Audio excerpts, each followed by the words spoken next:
Hello friends, welcome to Nikmac Tech. आज की video में हम लोग दो ऐसे क्वेश्चंस के बारे में पढ़ने वाले हैं।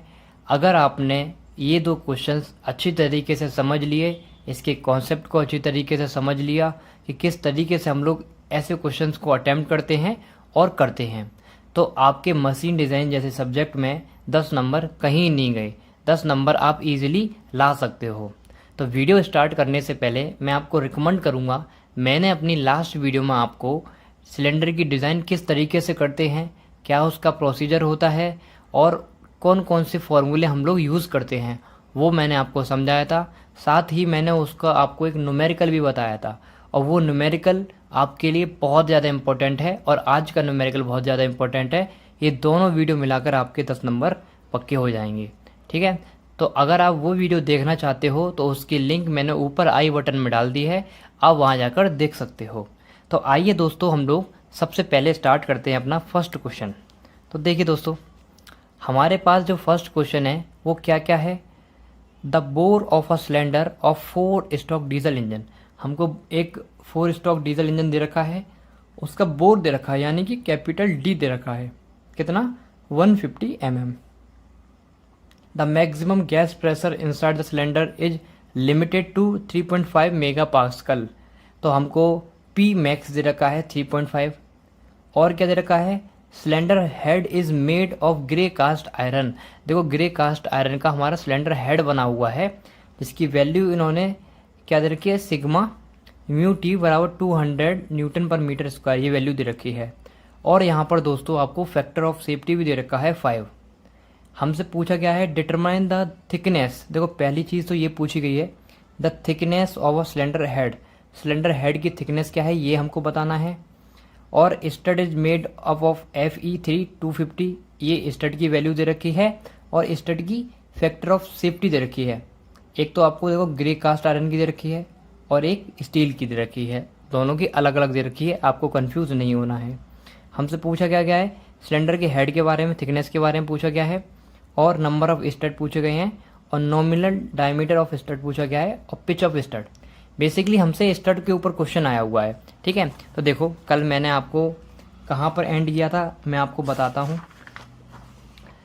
अगर मैं दोस्तों उसकी बात करूँ, स्टड की बात करूँ, तो मैं आपको दिखाता हूँ सबसे पहले कि स्टड के लिए हम लोग क्या यूज़ करेंगे। देखो, स्टड के लिए कल मैंने आपको बताया था लास्ट वीडियो में कि ये वाला फार्मूला हम लोग यूज़ करते हैं, π/4 d square P NS π/4 DC का स्क्वायर इंटू सिग्मा टी। ये वाला फार्मूला यूज़ करते हैं। यहाँ से हम लोग डी की वैल्यू निकालते हैं। उसके बाद पिच सर्किल डायमीटर इस फार्मूले से निकालते हैं हम लोग। फिर पिच ऑफ स्टड हम लोग इस फार्मूले से निकालते हैं। ठीक है, तो ये फार्मूले हम लोग यूज़ करते हैं, मैंने लास्ट वीडियो में आपको बताया भी था। और अगर मैं थिकनेस की बात करूँ तो देखो, थिकनेस के लिए मैंने सिलेंडर हेड की थिकनेस के लिए ये वाला फार्मूला बताया था आपको, इस फार्मूले को लगाते हैं। तो आइए बिना टाइम वेस्ट करे हम लोग क्या करते हैं, इस क्वेश्चन को सॉल्यूशन करते हैं। तो देखिए, अगर मैं सॉल्यूशन की बात करूं तो सबसे पहले हम लोग लिखते हैं हमारे पास हमको दिया क्या गया है ना, गिवन लिख लेते हैं कि हमको क्या क्या दे रखा है क्वेश्चन के अंदर। तो देखो, अगर मैं क्वेश्चन की बात करूं तो ये है हमारे पास क्वेश्चन। हमको क्या दे रखा है, बोर दे रखा है, यानी कि हमको डी दे रखा है, कैपिटल डी कितना 150 mm दे रखा है। और अगर हम बात करें दोस्तों, हमको पी मैक्स दे रखा है, कितना पी मैक्स दे रखा है 3.5 MPa। ठीक है, जो क्वेश्चन में दे रखा है वो मैं पहले आपको लिख देता हूँ। फिर यहाँ पर हमको दे रखा है सिग्मा UT दे रखा है हमको, कितना 200 न्यूटन पर mm स्क्वायर, और इसी का फैक्टर ऑफ सेफ्टी दे रखा है आपको, कितना 5। और क्वेश्चन में आपको दे रखा है सिग्मा YT, जिसकी वैल्यू आपको 250 न्यूटन पर mm स्क्वायर दे रखी है, और इसकी फैक्टर ऑफ सेफ्टी कितनी दे रखी है दोस्तों, इसकी भी 5 दे रखी है। ठीक है, और क्या क्या पूछा गया है वो मैं आपको 1 बाय 1 करके दिखाता हूँ। देखो, सबसे पहले हमसे पूछा गया है, सबसे पहले अगर मैं बात करूं तो हमसे थिकनेस पूछी गई है। तो थिकनेस निकालने से पहले कल मैंने फैक्टर ऑफ सेफ्टी वाला आपको एक फार्मूला बताया था, वो पहले मैं आपको दिखाता हूं। क्या मैंने आपको बताया था कि अगर फैक्टर ऑफ सेफ्टी आ जाए, तो मैंने लास्ट वीडियो में आपको दिखाया था, देखो मैं आपको दिखाता हूँ, कहाँ गया, एक मिनट रुक जाइए दोस्तों। हाँ देखो, ये मैंने आपको बताया था, अगर आपको परमिसिबल स्ट्रेस निकालनी है तो सिग्मा टी निकालना है हमको थिकनेस, तो सिलेंडर की मटेरियल और फैक्टर ऑफ सेफ्टी मैंने आपको बताया था, ये फॉर्मूला बताया था आपको, ठीक है। चाहे सिग्मा वाई टी हो चाहे सिग्मा यू टी हो, और इसकी जो वैल्यू होती है वो 30 एम्पियर से 70 एम्पियर तक हम कोई भी वैल्यू ले सकते हैं, ये मैंने आपको बताई थी, ठीक है। अब इसी का इस्तेमाल कर हम लोग क्या करते हैं, इस क्वेश्चन को सॉल्व करते हैं। तो देखिए सबसे पहले हम लोग क्या करेंगे, देखिए यहाँ पर जो हमको परमिसिबल स्ट्रेस दे रखी है, कौन सी, परमिसिबल स्ट्रेस की अगर हम बात करें, किसकी, फॉर सिलेंडर हेड, है ना, सिलेंडर हेड ही तो निकलवाया हमको, सिलेंडर हेड किससे निकालेंगे, सिग्मा टी, ठीक है। अब सिग्मा टी का फॉर्मूला मैंने आपको क्या बताया था, sigma U T upon factor of safety. Sigma U T की वैल्यू कितनी, 200 लिख लिया आपने। फैक्टर ऑफ सेफ्टी इसके लिए कितना दे रखा है, 5, आप लोग 5 लिख लीजिए। अब इसको अगर आप सॉल्व करोगे तो 5 4 से कितने होते हैं, 20, ये 40 न्यूटन पर mm स्क्वायर निकल कर आ गया, ठीक है। चाहे आप इसको सिग्मा टी बोलो चाहे सिग्मा सी बोलो, कुछ भी बोलो, ये दोनों क्या है, एक ही बात है। तो इसकी वैल्यू ये आ गई 40 न्यूटन पर mm स्क्वायर। अब मैंने देखो आपको कल थिकनेस का फॉर्मूला बताया था कि सिलेंडर हेड के लिए हम लोग क्या करते हैं, कौन सा फॉर्मूला यूज़ करते हैं, ये जो फॉर्मूला यूज़ करते हैं, TH बराबर D अंडर रूट के अंदर CP इंटू सिग्मा सी, ठीक है। और C क्या होती है, 0.1 होती है, और सिग्मा सी की वैल्यू हम लोग 30 एम्पियर से 100 एम्पियर के बीच में कोई भी वैल्यू ले सकते हैं। तो दोस्तों वही करेंगे हम, जो हमारा पहला पार्ट था हमसे यही पूछा गया था कि सिलेंडर की थिकनेस क्या है ना, थिकनेस ऑफ सिलेंडर, हमसे यही पूछा गया कि भाई थिकनेस ऑफ सिलेंडर क्या है। तो देखिए अगर मैं TH निकालूंगा तो मैं फॉर्मूला क्या है हमारे पास, D अंडर रूट के अंदर C इंटू पी और सिग्मा C, और C की वैल्यू यहाँ पर कहाँ कितनी होती है, 0.1 होती है, मैंने आपको बताया था। और सिग्मा C की वैल्यू 30 एम्पियर से 100 एम्पियर के बीच में कोई भी वैल्यू हम लोग ले सकते हैं, ठीक है। अब देखो D क्या है हमारे पास, बोर की वैल्यू हमको दे रखी है ऊपर, कितनी, 150 mm, तो यहाँ पर 150 हम लोग लगा देंगे। C की वैल्यू कितनी है, 0.1। अगर मैं P की बात करूँ तो P मैक्स की वैल्यू हमको ऑलरेडी दे रखी है, कितनी दे रखी है, 3.5 एम्पियर, तो यहाँ पर 3.5 लगा देंगे हम लोग। अब बात हो जी सिग्मा C, तो सिग्मा C की वैल्यू हम लोग 30 से 100 के बीच में कोई भी वैल्यू ले सकते हैं। तो मैं एक काम करता हूँ, इसकी वैल्यू 40 ले लेता हूँ। तो अगर मैं इसको सॉल्व करूँगा तो देखो कितना आएगा, मैं आपके आप सामने सॉल्व करके दिखाता हूँ। ये है हमारे पास कैलकुलेटर, अगर मैं सॉल्व करूँ इसको 150, ठीक है, और अंडर रूट के अंदर हमारे पास क्या है, 0.1 मल्टीप्लाई बाई 3.5, ठीक है। फिर इसको हम लोग क्या करेंगे, डिवाइड बाई 40, अंडर रूट बंद कर देंगे।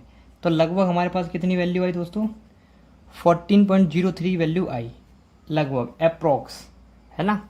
या एक काम करते हैं, एक तरीके से और सॉल्व करके देखते हैं, 0.1 मल्टीप्लाई विथ 3.5 डिवाइड बाई 40, ये जो है 8.75, ठीक है। इसका अगर हम अंडर रूट निकालेंगे तो 0.09 मल्टीप्लाई बाई 150, अप्रॉक्स 14 वैल्यू हमारी, लगभग हमारी वैल्यू कितनी आ रही है दोस्तों, 14.03 आ रही है, जिसको हम लोग क्या करते हैं, एक काम करते हैं 14 मान लेते हैं, है ना। कितनी आ गई, 14 mm हमारी वैल्यू निकल कर आ गई। देखिए दोस्तों हमारी वैल्यू कितनी निकल कर आ गई, 14 mm निकल कर आ गई थिकनेस ऑफ सिलेंडर की। अब हमसे क्वेश्चन में पूछा गया है, हमको नंबर ऑफ स्टड बताने हैं। तो नंबर ऑफ स्टड बताने के लिए मैंने कल आपको एक फार्मूला बताया था, उस फार्मूले को मैं आपके सामने लिखता हूँ और फटाफट से इसको हम लोग सॉल्व करते हैं। ये फार्मूला मैंने आपको बताया था और न्यूमेरिकल सॉल्व कराया था इसी के बेस पर। तो देखिए हम इसी फार्मूले को लिखते हैं और करते हैं फटाफट से अपना क्वेश्चन। चलिए इसको हम लोग साइड से रखते हैं। अगर मैं बात करूं अब आगे सेकंड जो पार्ट है हमारे पास क्या निकलवाया है, नंबर ऑफ स्टड, है ना। अगर हम नंबर ऑफ स्टड निकालेंगे तो उसके लिए दोस्तों मैंने आपको बताया था, सबसे पहले देखो स्टडी की लिमिट हम लोग निकालते हैं। स्टडी की लिमिट निकालने के लिए मैंने आपको बताया था, अगर हम मिनिमम है हमारे पास, है ना, मिनिमम नंबर ऑफ स्टड है, अगर मिनिमम नंबर ऑफ स्टड है तो क्या लेते हैं हम लोग 0.01 D प्लस 4 लेते हैं, ठीक है। और अगर ये मैक्सिमम नंबर ऑफ स्टड है तो दोस्तों इसी के बीच की वैल्यू हम लोग लेते हैं, कितना 0.02 D प्लस 4। अब देखो यहाँ पर 0.01 D की वैल्यू हमारी पीछे निकली थी, कितनी निकल कर आई थी, देखो D की वैल्यू 150 mm हमको क्वेश्चन में दे रखी है, तो यहाँ पर क्या करेंगे 150। अब देखो मल्टीप्लाई कर लेते हैं हम लोग, 0.01 मल्टीप्लाई बाई 150 कितना आया 1.5, ठीक है। अब यहाँ पर मैक्सिमम स्टड के लिए हम लोग क्या करेंगे 0.02 मल्टीप्लाई बाई 150, यहाँ पर दोस्तों प्लस 4 भी है तो इसमें भी हम लोग प्लस 4 करेंगे, 1.5 प्लस 4 तब आया 5.5, ठीक है। ये क्या है 5.5। ऐसे दोस्तों यहाँ पर भी प्लस 4 करेंगे हम लोग, तो कर लो 0.02 मल्टीप्लाई बाई 150 प्लस 4 कितना आएगा 7, ठीक है। अब हम लोग वैल्यू लेते हैं दोस्तों किसकी, कि स्टड की वैल्यू पता करते हैं कि कितने स्टड हैं। तो दोस्तों हम लोग कहीं ना कहीं इन दोनों की बीच की वैल्यू लेते हैं, मैंने आपको बताया था। तो अगर 5.5 और 7 की बीच की वैल्यू लूँगा तो मैं मान लेता हूँ, हमने माना लेट नंबर ऑफ स्टड है हमारे कितने, मान ली मैंने 6 हैं, है ना। 7 और 5.5 के बीच की वैल्यू मैंने ले ली 6 हैं, जिसको हम लोग क्या बोलते हैं NS, है ना। NS की वैल्यू मैंने आपको बताई थी, इस तरीके से हम लोग NS की वैल्यू निकालते हैं। लास्ट क्वेश्चन में मैंने आपको समझाया था, ठीक है।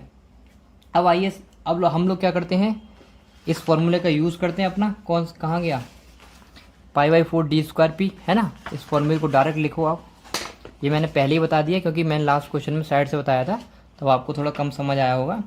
अब देखिए कुछ नहीं, यहाँ लिखिए π/4, ठीक है, into D² multiply by P बराबर NS। अब NS की वैल्यू हमको पहले से पता है, ठीक है। फिर π/4 multiply by DC² into sigma T। अब दोस्तों देखो एक बात आपको याद रखनी है, ये जो सिग्मा T है इसकी वैल्यू मैंने आपको बताई है 30 से 100 या 70 मेगापास्कल के बीच में हम लोग कोई भी वैल्यू ले सकते हैं। और DC के लिए मैंने आपको बताया था, देखो फॉर्मूला आपको एक काम करता हूँ दिखा देता हूँ। DC के लिए मैंने आपको क्या बताया था, देखो सिग्मा T के लिए 35 से 70 के बीच में कोई भी वैल्यू लेते थे हम लोग। DC के लिए अगर हमें D निकालना है तो 0.4 D लिखते हैं, ठीक है, कितना 0.84 D। और यहाँ पर सिग्मा T की वैल्यू हम लोग 35 टू 70 MP के बीच में कोई भी वैल्यू ले सकते हैं। अब इसमें लगा दूँ, देखो π/4 का π/4 है ही, D² हमारे पास D कितना दे रखा था हमको 150 दे रखा था क्वेश्चन के अंदर, तो यहाँ पर हम लोग क्या करेंगे 150 का स्क्वायर करेंगे।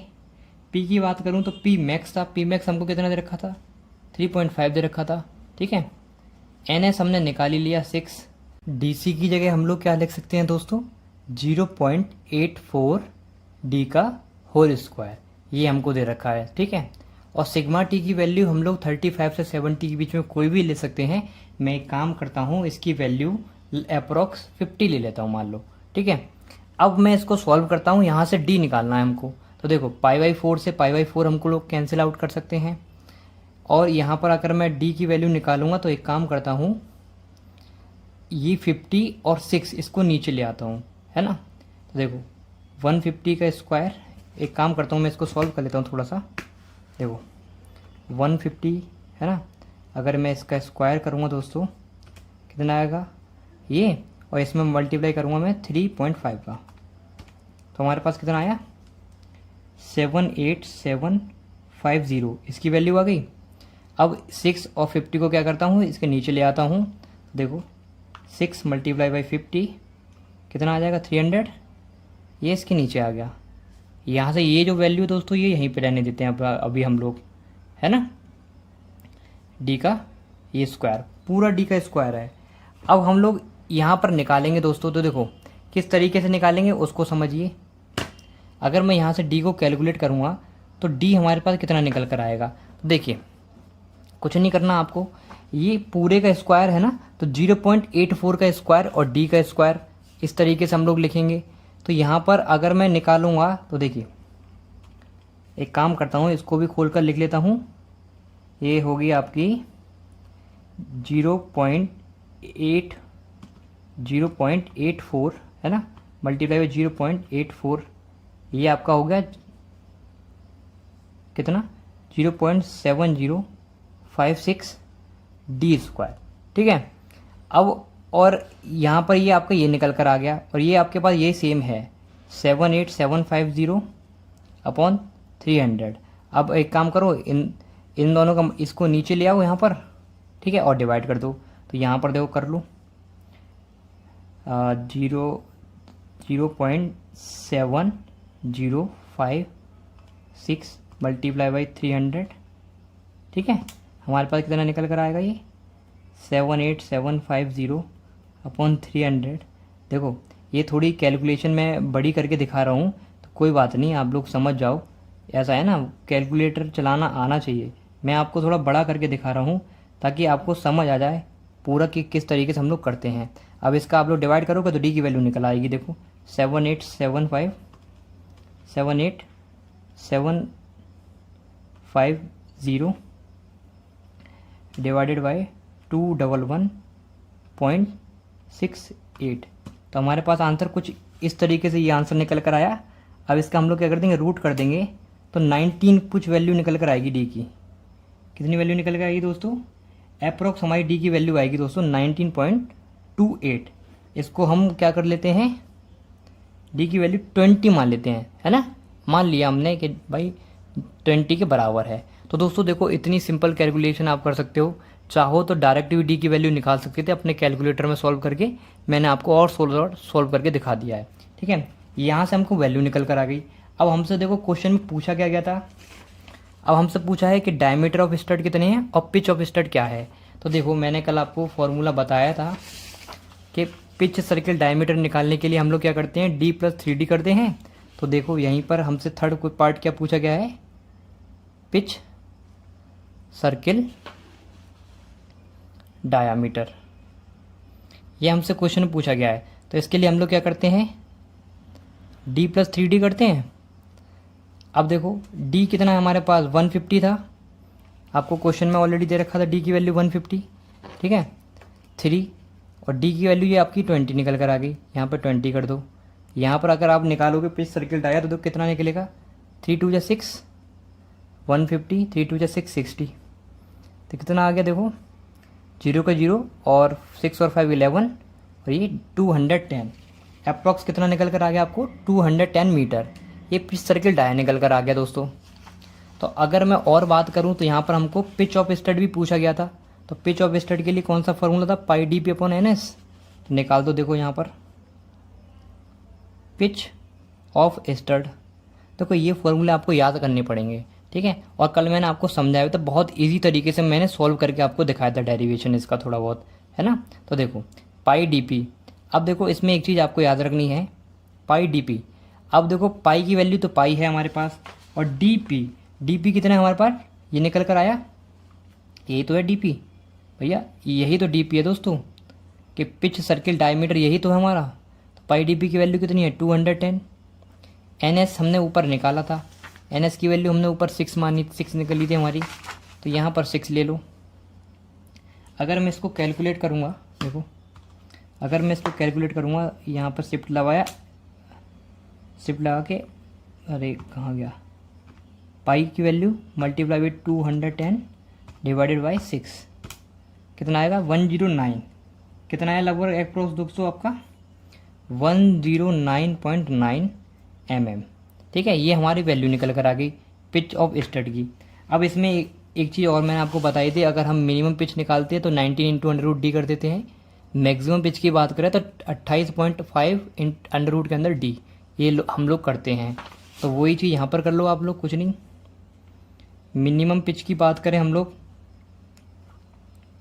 तो 19 इंटू अंडर रूट डी, तो यहाँ पे 19 into under root D, D की वैल्यू कितनी थी हमारी 20, हमने कैलकुलेटिव पर से हमने ले ली थी। तो दोस्तों देखो कर लो, 19 मल्टीप्लाई बाई अंडर रूट कितना 20, कितना आया आपका 84.97 है ना, ये हमारी वैल्यू निकल कर आ गई। अब हम बात करते हैं ये आपकी किस में निकल कर आएगी, एमएम में ये भी। इसी तरीके से हम लोग मैक्सिमम पिच की बात कर लेते हैं। मैक्सिमम पिच के लिए मैंने आपको क्या बताया था 28.5 अंडर रूट डी, तो 28.5 अंडर रूट डी, तो यहाँ से 28.5 multiply by under root D की वैल्यू कितनी है हमारे पास 20, ठीक है। अब इसको भी कैलकुलेट कर लो आप लोग, 28.5 multiply by under root D कितना आ गया 127.45, 127.45 mm। तो दोस्तों इस तरीके से हमारा ये क्वेश्चन कंप्लीट होता है। तो ये क्वेश्चन अपने आप में आपका 10 नंबर के लिए बहुत ज़्यादा इंपॉर्टेंट है, तो आप लोग ज़रूर इसको समझें अच्छे तरीके से किस तरीके से हम लोग करते हैं।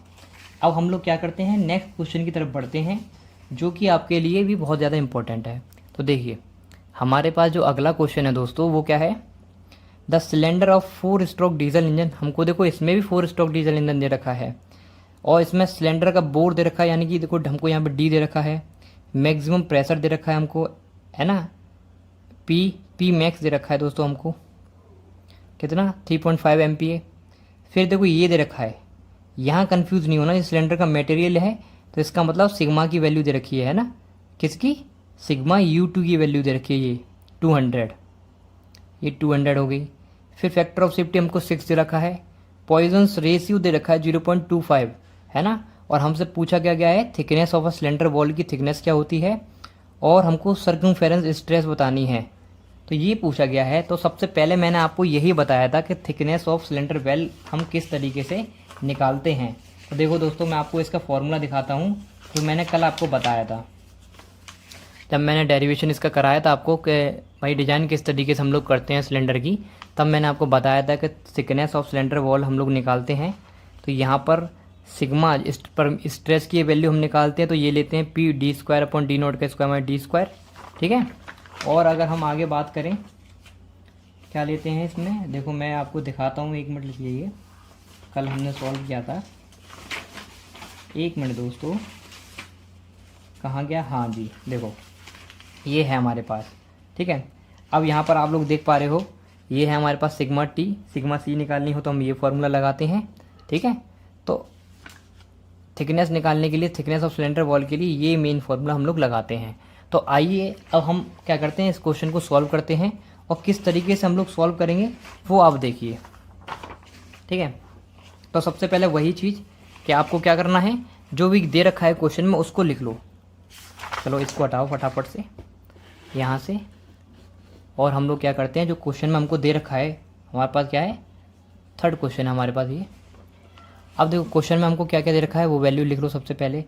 तो हमको दे रखा है डी गिवन, ठीक है, गिवन क्या क्या है हमको, सबसे पहले डी दे रखा है हमको 150 mm, और पी मैक्स दे रखा है कितना 3.5 MPa, और हमको क्या दे रखा है दोस्तों, सिग्मा UT दे रखा है 200, ये न्यूटन पर mm स्क्वायर में होता है आपको पता है। फैक्टर ऑफ सेफ्टी दे रखी है हमको 6, पॉइजन्स रेशियो दे रखा है 1/, या फिर इसको म्यू बोलते हैं पॉइजन्स रेशियो को, कितना 0.25 दे रखा है। और हमसे पूछा क्या गया है to find thickness of cylinder wall, main तो यही पूछा गया है, थिकनेस ऑफ सिलेंडर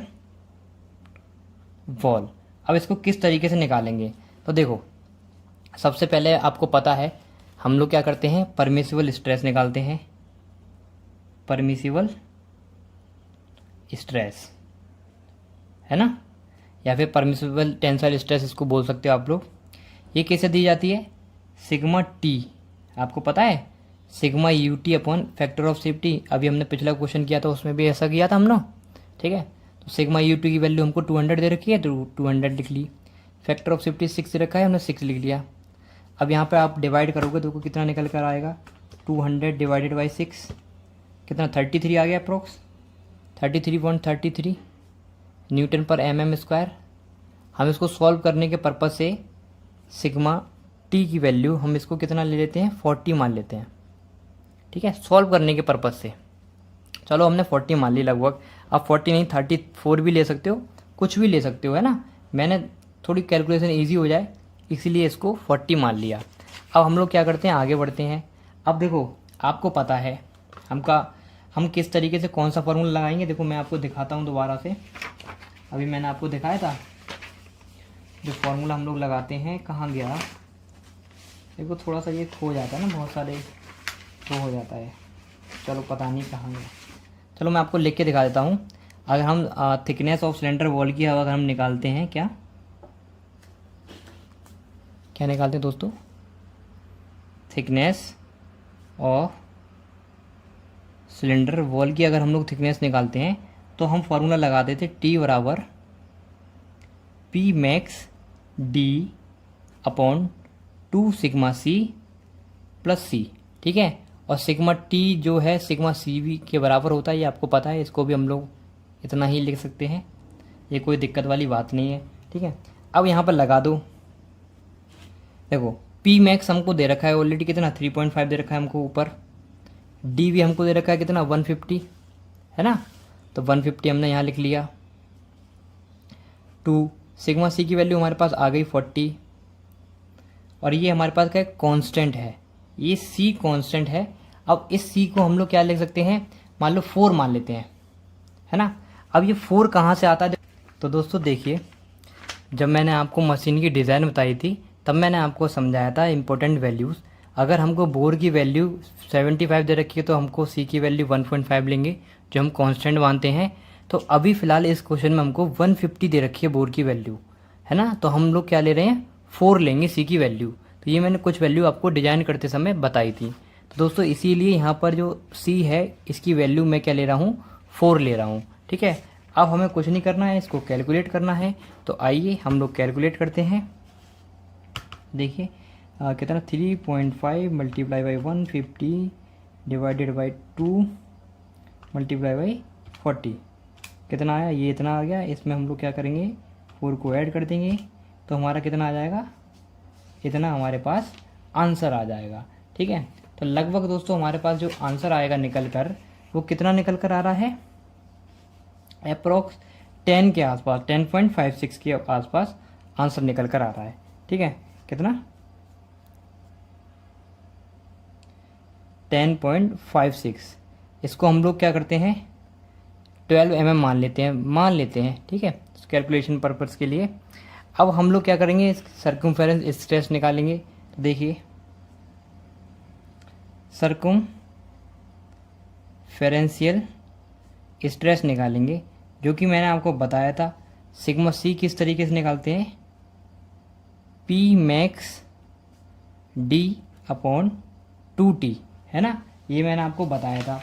और देखिए मैं आपको दिखा भी देता हूँ, जब मैंने आपको डिज़ाइन बताई थी तब इसका इस्तेमाल करते हैं हम लोग।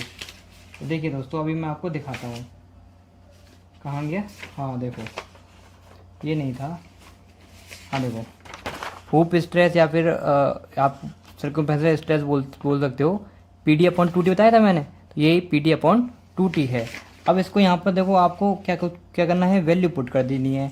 पी मैक्स की वैल्यू हमारे पास कितनी है 3.5 है, डी की वैल्यू हमारे पास कितनी है 150 है ना, 2 है ये हमारे पास, टी हमारे पास कितना है 12 है मान लो, ठीक है। अब इसको क्या कर देना, सॉल्व कर देना है।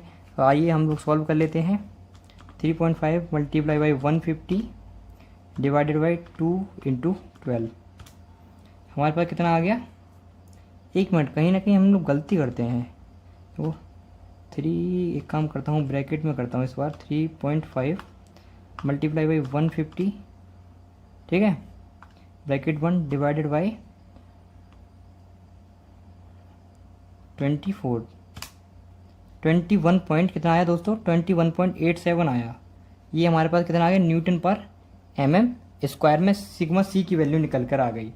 अब देखो कल जो मैंने सॉल्व किया था तो वहाँ पर एक चीज़ मैंने आपको बताई थी, वो क्या बताया था कि जब हम डी नोड की बात करते हैं तो कितना होता है वो हमको पता है।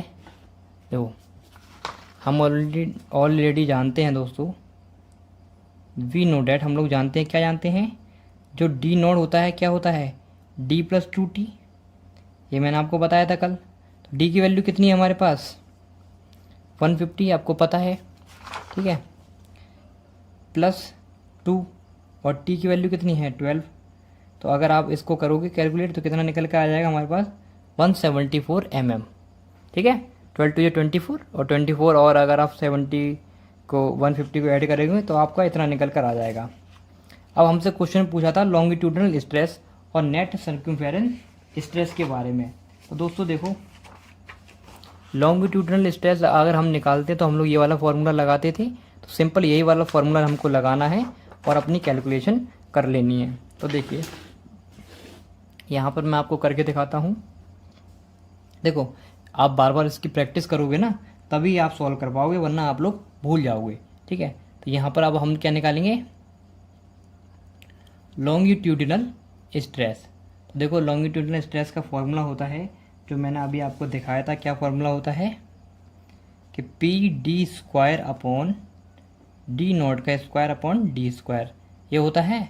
पी मैक्स की वैल्यू हमको कितनी दे रखी है 3.5, टी हमारे पास 150 है, आपको पता ही है। डी नॉट की बात करूं जो कि हमने अभी निकाला था कितना 174 इसका स्क्वायर, माइनस डी स्क्वायर कितना है 150 का स्क्वायर। अगर आप इसको सॉल्व करोगे दोस्तों, ये सिग्मा टी से डिनोट करते हैं हम लोग, तो देखो इसकी वैल्यू कितनी निकल कर आ जाएगी। अभी हम लोग सॉल्व करके देख लेते हैं। देखो 3.5 मल्टीप्लाई बाई 150, ठीक है, ये इतना निकल कर आ गया, डिवाइडेड बाई 174 का स्क्वायर कर देंगे हम लोग, माइनस 150 का स्क्वायर कर देंगे, कितना निकल कर आ जाएगा, इतना निकल कर आ जाएगा। अप्रॉक्स दोस्तों 10.13 न्यूटन पर mm स्क्वायर निकल कर आ जाएगा। अब हम बात करते हैं नेट सर्कम्फेरेंस स्ट्रेस के बारे में, सर्कम्फेरेंशियल स्ट्रेस के बारे में, ठीक है। अब इसको कैसे कैलकुलेट करेंगे, सिग्मा सी नेट हमारे पास, सिग्मा सी जो हमारे पास है उसमें से हम लोग म्यू सिग्मा टी माइनस करते हैं। ये मैंने आपको बताया था। म्यू हमको पॉइजन्स रेशियो दे रखा है, तो सिग्मा सी की वैल्यू हमको पता थी कितनी है 21.88 हमारे पास निकली थी सिग्मा सी की वैल्यू, ठीक है। मी की वैल्यू हमको क्वेश्चन में दे रखी है 0.25, और सिग्मा टी की वैल्यू हमारे पास कितनी है ये 10.13। अब इसको आप लोग सॉल्व कर लो। देखो जब आप सॉल्व करोगे इसको तो आपको अप्रॉक्स 19.35 न्यूटन पर mm स्क्वायर ये निकल कर आ जाएगा। तो दोस्तों इस तरीके से हम लोग इन क्वेश्चंस को सॉल्व करते हैं। इसको आप लोग सॉल्व करके देखना, आपको आंसर इतना ही मिलेगा, है ना। आगे पीछे हुआ तो थोड़ा बहुत आप लोग कर सकते हो, अप्रॉक्स में हम लोग लिख देते हैं, ठीक है। तो अगर आपको ये वीडियो पसंद आई हो, हेल्पफुल लगी हो, तो अपने दोस्तों के साथ शेयर जरूर करें।